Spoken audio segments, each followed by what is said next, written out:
करके इनके द्वारा प्रयास किया जा रहा है कि झूठ बोल करके देश के अंदर अव्यवस्था और अराजकता का एक माहौल पैदा किया जाए, लोगों को देश की व्यवस्था से अलग करने का षड्यंत्र करने का प्रयास हो रहा है, लेकिन झूठ झूठ होता है। कम्युनिज्म की थ्योरी कभी सफल नहीं होने वाली कि एक झूठ को 100 बार बोलो तो सच हो जाएगा। याद रखना, भारत तो सत्यमेव विजयते के पथ पर चलने वाला, दुनिया का नेतृत्व देने वाला, भारत को विश्व गुरु के रूप में प्रतिष्ठित करने वाला एक महामानव की पीढ़ी और विरासत को अपने साथ सजोए लेकर के चलता है। हम तो सत्य के आग्रही हैं और सत्य के मार्ग पर ही चलेंगे। सत्य बोलने और सत्य के मार्ग का अनुसरण करने में कोई संकोच नहीं करेंगे, और यही प्रधानमंत्री मोदी जी देश के सामने कह रहे हैं। जिन्हें अच्छा नहीं लगता किसानों के जीवन में परिवर्तन, याद करिए प्रधानमंत्री मोदी जी ने कहा था, उन्होंने कहा था हम किसानों के जीवन में व्यापक परिवर्तन करेंगे और इसके लिए खेत से लेकर के खलियान तक और बीज से लेकर बाजार तक एक चेन डेवलप करेंगे जो किसानों की आमदनी को 2022 तक दुगना करने का कार्य करेगी। और भाइयों बहनों, इस सॉइल हेल्थ कार्ड की व्यवस्था उसी प्रक्रिया का हिस्सा है। प्रदेश के अंदर 36,000 करोड़ रुपए का किसान ऋण माफी का कार्यक्रम उसी का हिस्सा है। किसानों को पीएम कुसुम के माध्यम से सोलर पंप का वितरण उसी का हिस्सा है। एमएसपी उसी का हिस्सा है। और यही नहीं, मैं अभिनंदन करता हूं और आभार व्यक्त करता हूं प्रधानमंत्री मोदी जी का, जिन्होंने कल की कैबिनेट में उत्तर प्रदेश के किसानों के लिए 3500 करोड़ रुपए के गन्ना एक्सपोर्ट की सब्सिडी देने उनके सीधे खाते में प्रधानमंत्री मोदी जी ने देने की घोषणा की है।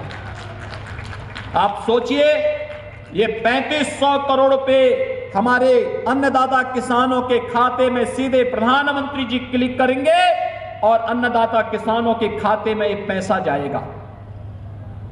प्रधानमंत्री मोदी जी के द्वारा हर एक लाभार्थी को सीधे शासन की योजना का लाभ देने में ही विपक्ष को परेशानी है, क्योंकि विपक्ष तो अन्नदाता किसानों के भी हक पे डकैती डालने का काम करता था। स्वर्गीय राजीव गांधी जी ने वैसे ही नहीं कहा था कि हम 100 रुपया भेजते हैं किसान के खाते में, मजदूर के खाते में 10 ही रुपया जाता है, 90 रुपया कौन चढ़ कर जाता था। आज जो परेशानी जिन लोगों को ये 90 रुपया चट करने वाले लोगों के जब हक पर पूरी तरह प्रतिबंधित किया जा रहा है, उसको रोका जा रहा है, तो उसे परेशानी हो रही है। और परेशानी इस बात की हो रही है कि ये तो कैसी सरकार चल रही है कि बिचौलिए और दलाल एक तरफ के जा रहे हैं और योजना का लाभ किसान को, गांव को, मजदूर को, नौजवान को, महिलाओं को उनके खाते में पैसा सीधे डाल करके किया जा रहा है। और मैं आभारी हूं प्रधानमंत्री मोदी जी का, जिन्होंने कल 3500 करोड़ की चीनी एक्सपोर्ट के लिए एक्सपोर्ट सब्सिडी का लाभ सीधे किसानों के खाते में देने की घोषणा की है। मैं उत्तर प्रदेश के अन्नदाता किसानों की ओर से प्रधानमंत्री मोदी जी का हृदय से अभिनंदन करता हूं। भाइयों बहनों, ये चिढ़ उन लोगों की है जिन्हें ये पसंद नहीं कि भारत एक भारत श्रेष्ठ भारत बनने की ओर क्यों अग्रसर हो रहा है। याद करिए, प्रधानमंत्री मोदी जी ने पहले कार्यकाल के लिए कहा था हम गरीबों के लिए, किसानों के लिए, नौजवानों के लिए, महिलाओं के लिए, समाज के लिए काम करेंगे। किसी को रसोई गैस का कनेक्शन, किसी को बिजली का कनेक्शन, किसी को प्रधानमंत्री आवास योजना का लाभ, हर गरीब को शौचालय की सुविधा का लाभ, आयुष्मान भारत में हर एक गरीब को 5 लाख रुपए की स्वास्थ्य बीमा का कवर देने का कार्य पूरी प्रतिबद्धता और पूरी ईमानदारी के साथ किया गया। लेकिन दूसरे कार्यकाल के लिए भी लक्ष्य निर्धारित कर दिए गए।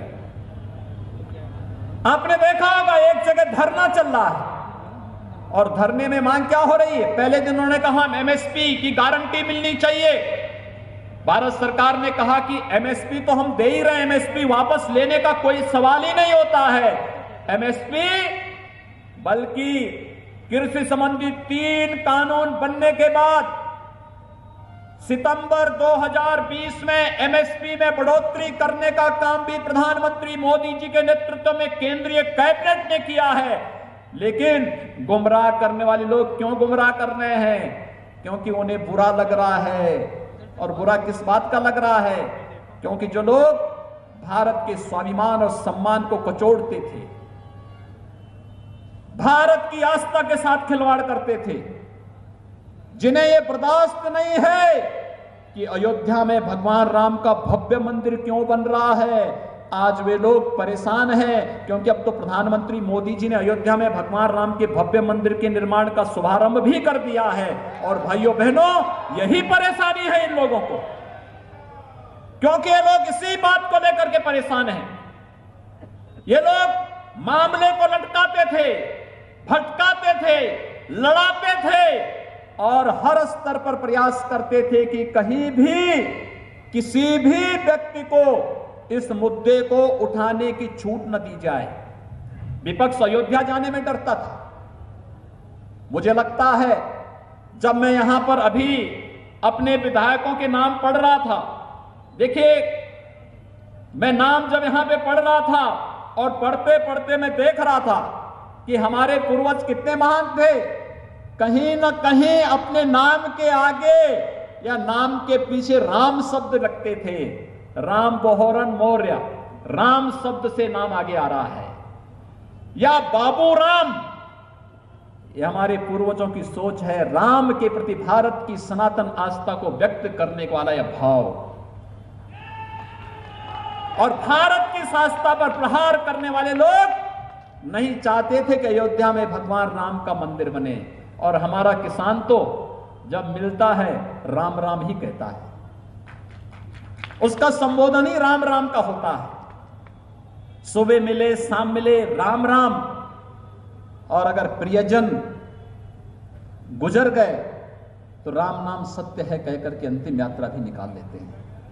यानी पूरा जीवन जन्म से लेकर के अंतिम यात्रा तक एक शब्द हमारे साथ चलता है मंत्र के रूप में, वो राम का शब्द है। और राम को हमसे अलग करने की साजिश किस रूप में हो रही थी? मोदी जी आए, उन्होंने प्रयास किया, देश की उच्चतम न्यायालय ने मेरिट के आधार पर फैसला दिया और अयोध्या में भगवान राम के भव्य मंदिर निर्माण का मार्ग प्रशस्त हुआ। और प्रधानमंत्री मोदी जी ने अयोध्या में आकर के इस कार्य का शुभारंभ भी कर दिया है। और विपक्ष को इस बात की परेशानी है, क्या अयोध्या में राम मंदिर बनना चाहिए कि नहीं बनना चाहिए? मैं पूछना चाहता हूं, यहां पर आए हुए जितने भी किसान भाई बंधु हैं, सबसे पूछना चाहता हूं, आप बताइए क्या अयोध्या में राम मंदिर बनना चाहिए कि नहीं बनना चाहिए? मोदी जी ने काम ठीक किया है, आप समर्थन करते हैं तो एक बार बोलिए जय श्री राम, जय श्री राम।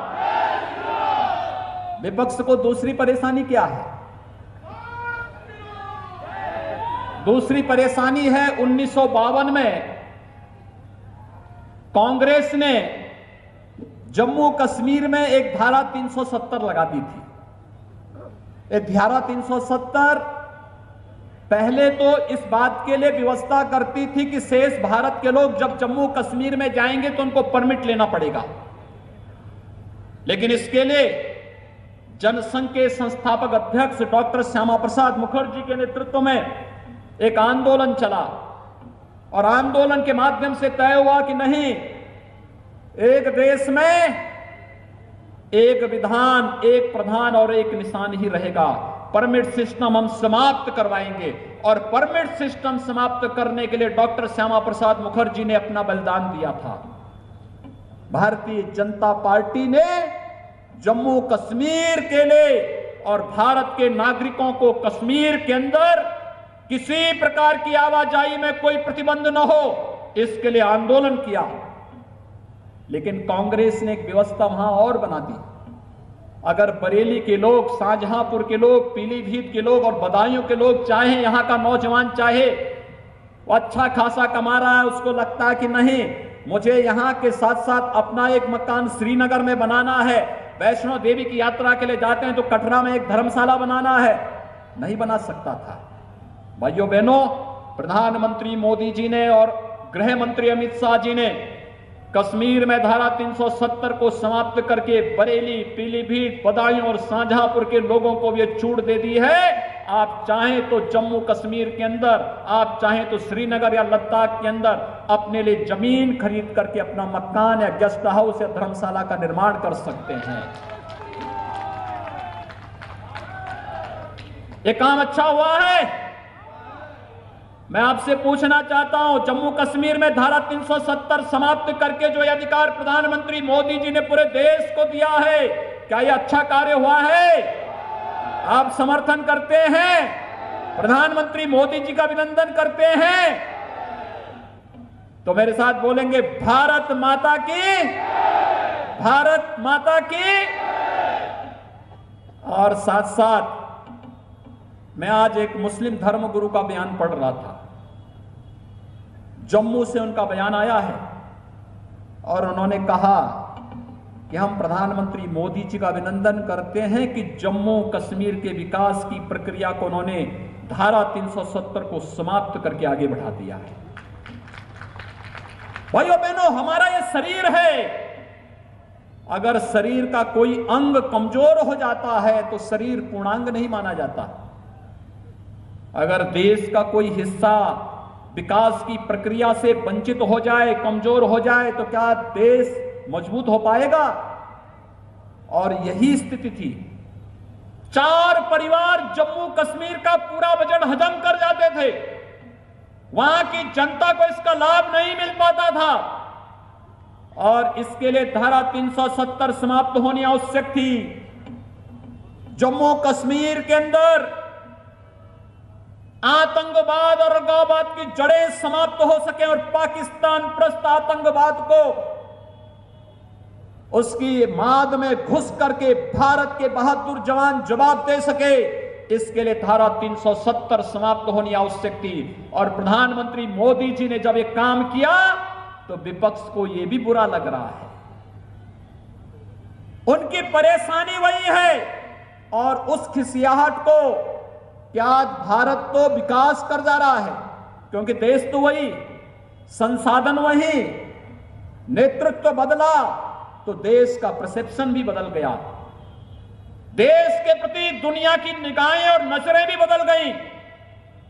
भारत ने कोरोना के कालखंड में जितना बेहतर प्रदर्शन किया है, आज दुनिया उसकी सराहना कर रही है और दुनिया ने इस बात को माना है कि प्रधानमंत्री मोदी जी के नेतृत्व में भारत का प्रदर्शन बेहतरीन रहा है। 135 करोड़ की आबादी को सुरक्षित करने का जो कार्य प्रधानमंत्री मोदी जी ने किया है, आज दुनिया उसका अनुसरण करने के लिए मजबूर हुई है और विपक्ष को इसमें भी परेशानी है।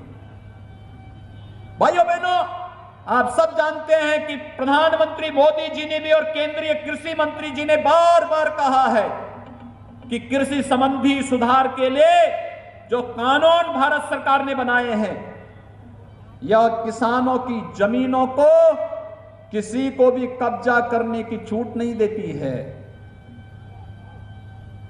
मंडी समाप्त करने की कहीं कोई व्यवस्था नहीं। मंडी तो ये चलेंगे ही, लेकिन एक निजी क्षेत्र में मंडी एक स्वस्थ प्रतिस्पर्धा को बढ़ाने के लिए प्रारंभ किया जा रहा है, जिससे किसानों को ज्यादा दाम मिल सके।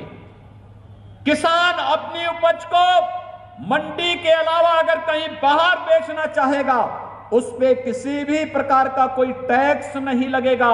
यह गारंटी देने की एक व्यवस्था इसमें की जा रही है। लेकिन भाइयों बहनों, गुमराह करने का प्रयास ये विपक्ष और कुछ चुनिंदा लोग, जिन्हें भारत की प्रगति और किसानों की प्रगति और किसानों की खुशहाली अच्छी नहीं लग रही है, वे लगातार गुमराह करने का कार्य कर रहे हैं।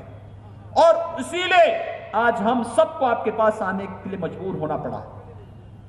ये विरोध करने वाले लोग वही हैं जिन्होंने उत्तर प्रदेश जैसे राज्य में कभी भी किसानों की उपज को नहीं क्रय किया था। मुझे याद है 2017 में जब उत्तर प्रदेश के अंदर मुझे मुख्यमंत्री पद के लिए मेरा चयन हुआ और मुझे कहा गया कि उत्तर प्रदेश के अंदर जा करके हमें किसानों के लिए कार्य करना है। भाइयों बहनों, सबसे पहला कदम हमारी सरकार का था, पहली कैबिनेट में हमारी सरकार ने जो फैसला लिया था वह फैसला था 86 लाख किसानों के 36,000 करोड़ रुपए के कर्ज माफी का फैसला। यह फैसला था हमारा। याद करिए 2017 के विधानसभा चुनाव के पूर्व भारतीय जनता पार्टी ने अपने लोक कल्याण संकल्प पत्र में इस बात को कहा था, और ये 36,000 करोड़ रुपए का जो कर्ज माफी का कार्यक्रम संपन्न हुआ, एक एक जगह जाकर के हमारे माननीय सांसद और विधायक गणों ने आपको कर्ज माफी के सर्टिफिकेट वितरित किए थे, क्योंकि पैसा तो सीधे अकाउंट में किसान का गया या बैंक का कर्जा माफ होकर के सर्टिफिकेट उन्हें उपलब्ध करा दिया गया। लेकिन यह कार्य पूरी मजबूती से करने का कार्य प्रदेश के अंदर संपन्न हुआ, और इसके बाद दूसरा कदम जो उठाया गया वह था प्रदेश के अंदर किसानों की उपज को क्रय करने का। क्रय केंद्र स्थापित किए गए। किसानों को पहले साल विश्वास ही नहीं हो रहा था कि क्या उस समय गेहूं की फसल आ रही थी, क्या गेहूं की फसल सरकार खरीदेगी, न्यूनतम समर्थन मूल्य पे खरीद पाएगी। और भाइयों बहनों, मैं अभिनंदन करूंगा जनप्रतिनिधियों का, किसान बंधुओं का, और इस पूरी प्रक्रिया के साथ जुड़े हुए उस पूरे तंत्र का जिन्होंने पहले साल ही 36 लाख मीट्रिक टन गेहूं का क्रय किया। धान की फसल तैयार हुई, किसानों से 46 लाख मीट्रिक टन धान का क्रय किया गया। अगले वर्ष किसानों को विश्वास हुआ 56 लाख मीट्रिक टन धान गेहूं का क्रय होता है, 52 लाख धान का क्रय होता है। और भाइयों बहनों, अभी धान का क्रय चल रहा है, लेकिन साथ साथ अब तक लगभग 36 लाख मीट्रिक टन धान का क्रय सीधे सीधे क्रय केंद्रों के माध्यम से प्रदेश के अंदर हुआ है। और मैं आपको इस बात के लिए कह सकता हूं, जब तक किसान चाहेगा तब तक प्रदेश के अंदर 4500 से अधिक क्रय केंद्रों के माध्यम से हम किसानों का धान क्रय करने का कार्य करेंगे, और एमएसपी का लाभ सीधे किसान के खाते में देने का कार्य भी करेंगे। लेकिन ये किसके कारण? क्योंकि भारत सरकार का संबल है, उनका सपोर्ट है। आप अनुमान करिए, यही प्रदेश है जहां पर चीनी मिलें बंद हो रही थी। वर्षों तक, जब 2017 में हम लोग आए थे, 6 वर्ष का गन्ना मूल्य का भुगतान नहीं हुआ था। और आज मैं कह सकता हूं 3 वर्ष में, सपा बसपा के 10 वर्ष के कार्यकाल में जितना गन्ना मूल्य का भुगतान नहीं हुआ, अकेले 3-3.5 वर्ष के दौरान 1,12,000 करोड़ रुपए के गन्ना मूल्य का भुगतान किसानों को उनके खाते में सीधे करने का कार्य प्रदेश की हमारी सरकार ने किया है। और ये एक्सपोर्ट सब्सिडी का पैसा जैसे ही आएगा, ये किसान के खाते में सीधे जाएगा। तो भाइयों बहनों, 1,15,000 करोड़ रुपए के गन्ना मूल्य का भुगतान अकेले उत्तर प्रदेश के अंदर हो चुका होगा। इतना पैसा, 1,15,000 करोड़, ये बहुत सारे राज्यों का वार्षिक बजट नहीं, लेकिन हमारे प्रदेश में हमारे अन्नदाता किसानों के गन्ना मूल्य का भुगतान किसान इस रूप, सरकार इस रूप में कर रही है। जो लोग किसानों की बात कर रहे हैं, मैं पूछना चाहता हूं उनसे, प्रदेश के अंदर किसानों के सबसे बड़े मसीहा के रूप में चौधरी चरण सिंह जी थे, लेकिन चौधरी चरण सिंह जी के स्वयं की कर्मभूमि की चीनी मिल, रमाला चीनी मिल, 30 वर्षों से मांग हो रही थी उसके विस्तारीकरण और नवीनीकरण की, कोई सरकार नहीं कर पाई। जब 2017 में हमारी सरकार आई, हमारी सरकार ने ही रमाला चीनी मिल के नवीनीकरण और विस्तारीकरण के कार्य को पूरा करते हुए, विगत वर्ष रमाला में मैं स्वयं गया था, और रमाला में चीनी मिल के विस्तारीकरण के कार्य को आगे बढ़ाते हुए हम लोगों ने उस चीनी मिल का शुभारंभ भी किया। प्रदेश के अंदर गन्ना किसानों के लिए आगे का भविष्य बहुत ही उज्जवल है, क्योंकि जितनी चीनी की आवश्यकता प्रदेश के अंदर पड़ेगी, उतनी चीनी मिलों से चीनी बनेगी। जितना गुड़ का उत्पादन होगा, खांडसारी उद्योग को लाइसेंस फ्री करके हम लोगों ने वहां पर जो भी जिस भी क्षेत्र में खांडसारी उद्योग लगाना चाहता है, वहां पर उद्योग के लिए भरपूर उन्हें लाइसेंस उपलब्ध करवाया जा रहा है, लेकिन जहां पर चीनी नहीं आवश्यकता पड़ेगी, हम गन्ने के रस से सीधे सीधे इथेनॉल बना करके विदेशी मुद्रा का बचत करके किसानों की आर्थिक समृद्धि करने का कार्य करने जा रहे हैं और एक कार्य प्रदेश के अंदर होने जा रहा है।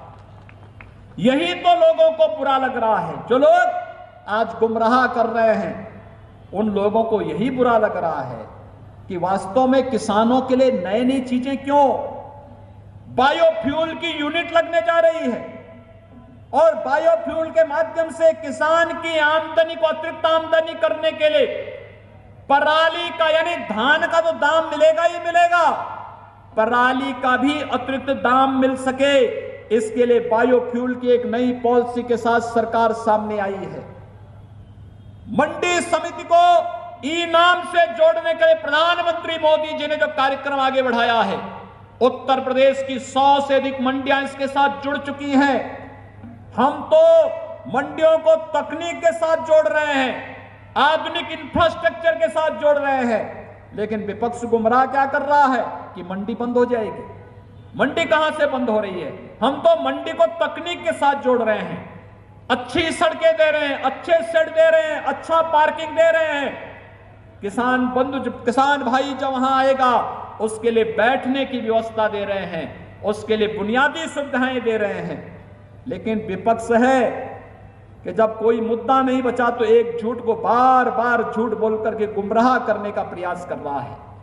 भाइयों बहनों, यही विपक्ष था जो चुनाव के, लोकसभा चुनाव के पहले क्या कहता था कि किसान सम्मान निधि तो एक चुनावी सगुफा है, यानी किसानों के खाते में प्रधानमंत्री मोदी जी 6,000 रुपए सालाना अगर एक रकम देने का कार्य कर रहे हैं तो विपक्ष को बुरा लग रहा था। और आज आप देख रहे होंगे, खन्ना जी ने बताया कि कैसे अब तक किसानों के खाते में 22,000 करोड़ रुपए से अधिक राशि उत्तर प्रदेश के किसानों के खाते में पहुंची है और अभी एक किस्त और आने वाली है 4,000 करोड़ रुपए से अधिक की, यानी 4,300 करोड़ रुपए की एक नई किस्त आने वाली है और यह पैसा भी सीधे किसान भाइयों के खातों में जाएगी। यानी विपक्ष तो यही परेशानी है, ये पैसा किसानों के खाते में सीधे क्यों जा रहा है, ये पैसा किसानों को क्यों मिल रहा है? क्योंकि जब किसान को पैसा मिल रहा है तो जो इनके द्वारा वहां पर जबरन सूदखोरी होती थी, उस सूदखोरी को जब लगाम लगाया जा रहा है तो विपक्ष को इसी में परेशानी हो रही है। भाइयों बहनों, होना यह चाहिए था लोकतंत्र में सत्ता पक्ष और विपक्ष मिलकर के देश के विकास के बारे में, जनता के जनादेश का सम्मान करते हुए भारत को विकास की नई बुलंदियों को लेकर के आगे बढ़े। लेकिन जब विपक्ष गैर जिम्मेदार हो जाए, गुमराह करने वाला हो जाए, जाति मत और मजहब में विभाजित करने की मंशा के साथ कार्य करने लग जाए, तो सत्ता को सीधे आपके पास आने के लिए मजबूर होना पड़ा है और आज इसीलिए हम लोग आपके बीच में आए हैं। भाइयों बहनों, हम लोग आज की नई परिस्थिति में किसानों के हितों के लिए भी कार्य करेंगे, गांवों के विकास के लिए भी कार्य करेंगे, युवाओं के लिए, महिलाओं के हितों के लिए भी कार्य करेंगे, लेकिन साथ साथ कहीं भी किसी को भी अव्यवस्था फैलाने की छूट नहीं देंगे। और यही सरकार का संकल्प है। कल ही मैंने प्रयागराज में कहा है, जो माफिया हैं, अपराधी हैं, जिन्होंने गरीबों की जमीनों पर, सरकारी जमीनों पर कब्जा किया है, ये सभी कब्जे हटेंगे।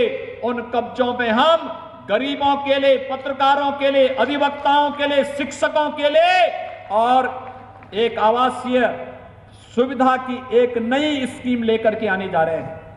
सस्ते में मकान उनको दिए जाएंगे, सुविधायुक्त मकान दिए जाएंगे, किसी भी प्रकार की कोई कोताही नहीं बरतनी दी जाएगी। लेकिन माफियागिरी अब नहीं चलने दी जाएगी। माफियाओं के यहां तो आप देख ही रहेंगे, वर्तमान में माफियाओं के खिलाफ कार्रवाई ठीक चल रही है, अच्छा लग रहा है। पीछे तक मैं पूछना चाहता हूं, क्या आपको अच्छा लग रही कार्रवाई? समर्थन करते हैं? दोनों हाथ उठा करके एक बार थोड़ा बताइए। माफियाओं के खिलाफ कार्रवाई का समर्थन करते हैं ना, ये चलनी चाहिए और ये मकान बनने चाहिए। तो भाइयों बहनों, मैं यही आश्वासन देने के लिए आया हूं। ये विकास का जो कार्य आप देख रहे होंगे, इतने पत्थर चारों तरफ आप देख रहे होंगे, विकास की नई प्रक्रिया, जनप्रतिनिधियों के प्रयास, मान्य सांसद, मान्य विधायकों ने जो प्रयास किए हैं अपनी अपनी विधानसभा और अपने अपने संसदीय क्षेत्र के लिए। कहीं स्मार्ट सिटी बन रही है, कहीं पे चिकित्सालय भवन का निर्माण हो रहा है, कहीं सड़क के चौड़ीकरण का, कहीं पुल के निर्माण का, कहीं पे यूनानी मेडिकल कॉलेज का, कहीं पर पुलिस के इंफ्रास्ट्रक्चर का, कहीं थाने का, कहीं चौकी का, कहीं पर पुलिस कर्मियों के लिए बैरक बनाने का कार्य। ये अलग अलग प्रकार के कार्यों को एक साथ मिलाकर के आगे बढ़ाने का कार्य चल रहा है। युद्ध स्तर पर विकास की प्रक्रिया एक साथ 975 करोड़ रुपए से अधिक की परियोजनाओं को आप सबको समर्पित करते हुए मुझे बहुत प्रसन्नता की अनुभूति हो रही है। मैं अन्नदाता किसानों को इस बात के लिए पूरी तरह आश्वस्त करता हूं, केंद्र की सरकार और प्रदेश की सरकार प्रधानमंत्री मोदी जी के मार्गदर्शन में गांव के लिए, गरीब के लिए, किसान के लिए, नौजवान के लिए, महिलाओं के लिए सभी प्रकार की योजनाओं को पूरी ईमानदारी के साथ लागू करने के लिए पूरी प्रतिबद्धता के साथ कार्य कर रही है। हम लोग आपके हकों पर किसी को डकैती डालने की छूट नहीं देंगे, अव्यवस्था फैलाने की छूट भी नहीं देंगे, नौजवानों के हितों के साथ भी खिलवाड़ करने की छूट नहीं देंगे। आपने देखा होगा प्रदेश के अंदर 4 वर्ष का कार्यकाल जब प्रदेश सरकार का पूरा होगा, तब तक हम प्रदेश के 4 लाख नौजवानों को सरकारी नौकरी प्रदेश के अंदर दे चुके होंगे। विपक्ष को यही परेशानी है, क्यों ये शिक्षकों की भर्ती हो रही है, क्यों पुलिस में भर्ती हो रही है, क्यों यहां पर और जगह, क्यों अन्य विभागों में भर्ती हो रही है, क्यों सिंचाई विभाग में, क्यों पीडब्ल्यूडी में भर्ती हो रही है। यही परेशानी है विपक्ष को, क्योंकि जब ये पिछली सरकारों में भर्ती निकलती थी तो कुछ चंद परिवारों के लोग झोला लेकर के जगह जगह वसूली करने के लिए निकल पड़ते थे। आज तो वसूली नहीं हो रही है ना, आज तो पूरी ईमानदारी के साथ नौजवानों को नौकरी मिल रही है। किसी भी क्षेत्र का नौजवान हो, हमारे लिए तो 24 करोड़ का ये उत्तर प्रदेश एक परिवार है और 24 करोड़ की आबादी का कोई भी नौजवान सरकारी नौकरी पाने का पूरा हकदार रखता है। लेकिन साथ साथ निजी क्षेत्र में भी निवेश हो, रोजगार और नौकरी की संभावना वहां भी बढ़े, विकास की प्रक्रिया के साथ हम सबको जोड़ सकेंगे, ये महत्वपूर्ण है। और इसीलिए व्यापक पैमाने पर अब तो हम लोग फिर से एक नई दिशा में जा रहे हैं। बहुत शीघ्र फिल्म सिटी आ रही है यूपी में। देखिए फिल्मों में काम करने वाले लोग कितनी मजबूत से ताली बजा रहे हैं। और ये फिल्म सिटी युवाओं के लिए व्यापक रोजगार की संभावनाओं को आगे बढ़ा देगा। बहुत सारे लोगों को परेशानी हो रही है, ये फिल्म सिटी क्यों, बरेली का एयरपोर्ट भी काम करने वाला है बहुत शीघ्र। राजेश जी बहुत दिनों से कह रहे थे यहां के हॉस्पिटल के लिए, देखिए कोविड-19 को रोकने के लिए, कोरोना रोकने के लिए उसी बिल्डिंग का डेडिकेटेड कोविड हॉस्पिटल निर्माण करके कितना लाभ बरेली वासियों को प्राप्त हुआ। और भाइयों बहनों, एयर सेवा के साथ साथ, वायु सेवा के साथ साथ यहां पर विकास की वे तमाम संभावनाओं को आगे बढ़ाने के लिए हम लोग नए सिरे से आगे बढ़ने के लिए पूरी प्रतिबद्धता के साथ कार्य कर रहे हैं। हमारे जनप्रतिनिधिगण पूरी मजबूती के साथ लग करके विकास की इन परियोजनाओं को, चाहे वह बरेली हो, पीलीभीत हो, शाहजहांपुर हो, बदायूं हो, हर एक जगह के विकास के लिए पूरी मजबूती के साथ कार्य कर रहे हैं। उनके नेतृत्व में, उनके मार्गदर्शन में आप अपना आशीर्वाद उनके ऊपर बनाए रखिए। वे लोग आपके नेतृत्व में विकास की प्रक्रिया को जन जन तक, गांव-गांव और कस्बे-कस्बे तक पहुंचाने के लिए कार्य करेंगे। और आप सबको यही आश्वस्त करने के लिए आए हैं, अन्नदाता किसान हो या हमारी ऊर्जा का प्रतीक नौजवान, या हमारी मातृशक्ति, या फिर समाज का कोई भी तबका, उसके हितों के लिए सरकार पूरी प्रतिबद्धता के साथ कार्य करेगी। इस विश्वास के साथ एक बार फिर से इतनी ढेर सारी परियोजनाओं के लिए आप सबको हृदय से बधाई देते हुए, आपका अभिनंदन करते हुए मैं वाणी को विराम देता हूं। धन्यवाद। जय हिंद, जय जय श्री राम। भारत माता की जय जय श्री राम। अब मैं अपने